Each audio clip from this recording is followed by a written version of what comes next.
What is up, guys? I don't post too often. I'm a bit of a procrastinator, but I said I was going to do this video, and here it is. So when I was 17, got my license, and in my neighbor's backyard there was a white 72 Ford Courier with a bad clutch. Bought that for $100, and that was my first rig.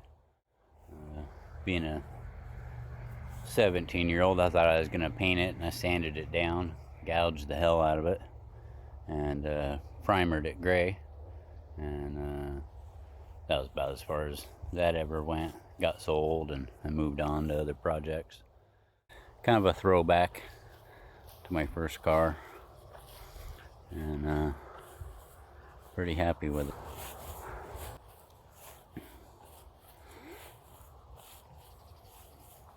We got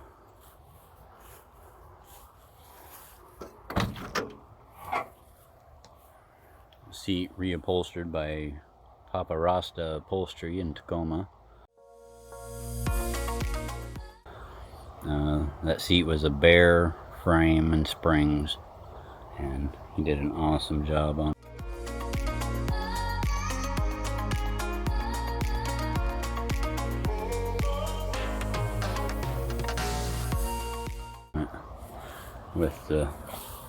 With the gold stitch.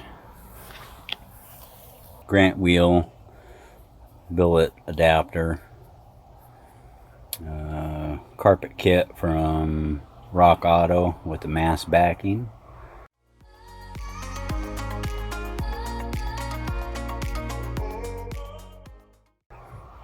Stock door panels, still in good shape.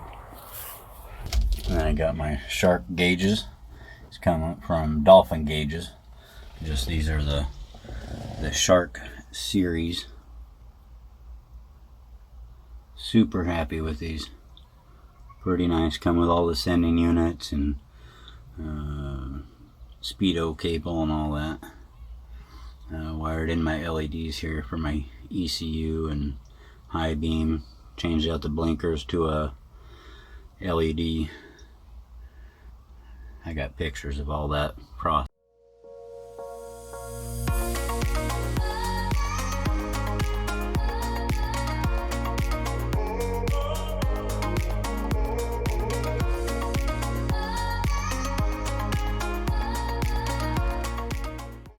Little Bosch tack gauge and my Sun Pro boost gauge. Gonna be setting a little boost controller right here, I believe. VMS shifter. Got a nice little knuckle right here. You can adjust this forward, back, wherever you want it. Kind of nice. And they've got these in every color and style imaginable you match with your stick. And hey, they come with stickers. Of course, I got my quarter milers magnets from the local car meets. Of course, donor motor. I mean, I got the donor motor. Buddy of mine hooked me up. I got the bigger T3 turbo, Ranger roller cam, odds and ends, wiring, brackets for the alternator, all this stuff, you know. And but the cylinders had some ridges in them, and so I took it over and we went through the whole motor. Just went 10 over, new forged pistons, all the bearings, the whole works. Made it up to the T5, not a world class or anything, just a run-of-the-mill T5. Yeah, she's a runner. But so as far as getting this thing in here, basically we can start with the basic. These are the most basic motor mounts you can get. I had to have these, the top half, well, both halves, fabbed up at a machine shop. and I get quite a bit of vibration out of these motor mounts. So I'd really recommend doing something with a little more cushion. Your transmission mount. I just had this fabbed up, replaced the original. Pretty basic. That's actually a T-Bird, 88 T-Bird tranny mount there. And then I had that 3/16 steel unit made up there. No speed, no electronic speed sensor. There's a wire hanging there. Drive line had to be made longer.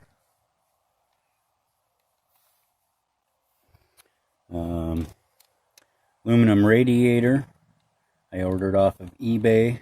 66 Mustang. It's just a dual core aluminum.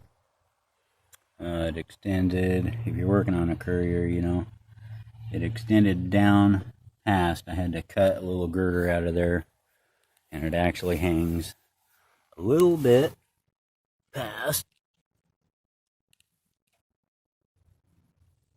here. Let's see if I can get a look at that. Holy smokes. And the fan, I had to get my fan on the exterior side of it, which I didn't want, but that's where it had to go. I see some of these guys cut out the whole core support, and I just couldn't do it. But I did cut my grill. Hard to find piece. Let's see, I went to Rock Auto for a lot of this stuff. This air intake, sensors everywhere, eBay intercooler system. I'll post a link to. I did need a couple additional straight pieces if you were going to run it this way. That's something to think about. Of course, most people don't run through the hood, but it was fun. Looks good.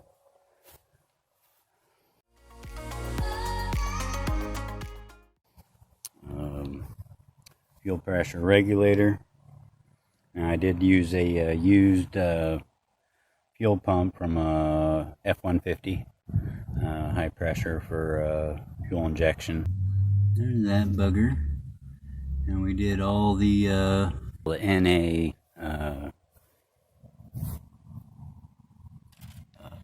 fuel lines, which these were not fun to put together. I mean, I guess they make a tool for putting them together. I didn't have one, so it was a bit of a pain. I did on the T5 transmission. It's a hydraulic clutch, and so I just used the stock T-Bird slave cylinder, and I had a custom braided line made from a specialty shop here. Run that down, and the stock reservoir works plenty. So the one thing you notice here is this copper pipe, a little unusual.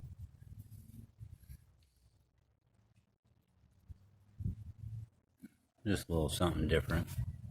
I could have located the factory 2.3 pipes, but this was just easier. Exhaust was another issue. I had the factory 2.3 manifold, and it spaced the turbo back towards the firewall more. I wouldn't have had room to run any exhaust. The original plan was to run it down underneath. But here I got your old El Cheapo Stinger. It was a leaker, pretty infamous for that. It's welded up and ain't leaking so far. eBay blow off valve. My recommendation, do not waste your money on one of these boost controllers from eBay. Absolute garbage. I mean, if you want to throw money away, I'll give you my address. You can just send it to me rather than buying one of these pieces of shit. Now saying this is all up running, good to go. This was a alternator update there to a 1-wire. Put a link to that. Now this turbo here it's a hand-me-down from my buddy. It works great, but it's beginning to push some oil up through my intake. So there is a guy on Facebook, but he has a website now, bigrmotorsports.com. I've got my new turbo from him on its way. He's also a machinist. He does the stuff on the side with the 2.3s. He's got lots of 2.3 stuff.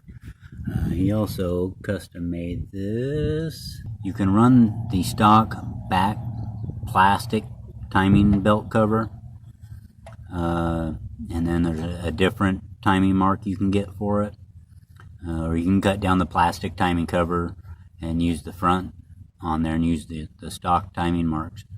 But if you don't have that front cover, you don't put that cover on there at all, you got no timing marks. Keep a hold of that plastic cover, because you may need the back side of it if you want to put some type of a timing plate on there. This one was a little bit more because it's doesn't use that back plastic piece to mount to. Just keep that in mind. Another little point of interest: starters. Once you get this motor mounted in there, stock 2.3 starters are fair sized. You will have a problem on clearance. Power Master XS Torque starter, mini starter. Not expensive. I mean, it's about what a stock starter will cost, pretty much. But if I can get down here, I'll show you. Okay, you can see the transmission bell housing there. There is a nib on that one that you will have to, or may have to, remove. Some guys get away without it. I guess just placement, you know. But if I were to crank my wheel to the right here, you would see this knuckle run up, and it almost kisses that starter. With a stock starter, it wouldn't happen.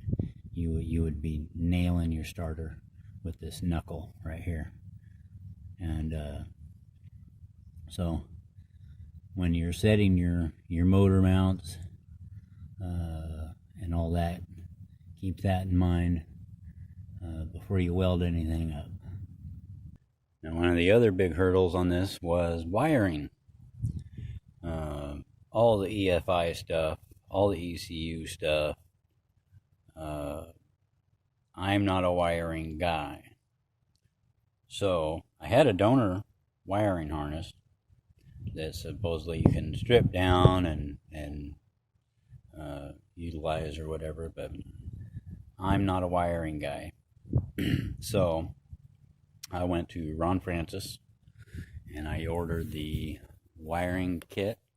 There she is. This was quite nice. This gives you your fan relays right there, fuse block, runs the stock ECU over there. It comes right over, plugs into this unit. There we are. And you see it's got the boost control, tells you what number terminal to put it onto. Every single wire. So it's stupid proof, you know. There's no going wrong. And I'll post a link to that. This is their Tellervec series. They make a step down from this that doesn't have the fan controls, fan relays in it, which is just as good, you know, in my book, if you don't mind wiring in your own relay or running your fan on a switch or something. But I like stuff to work on its own without me having to remember. Now I did have to relieve the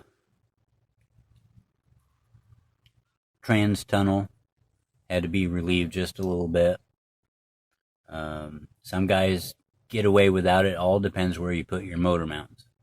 In my case, I could have got it down lower. I actually cut a panel out and then bent some steel there and tacked back in.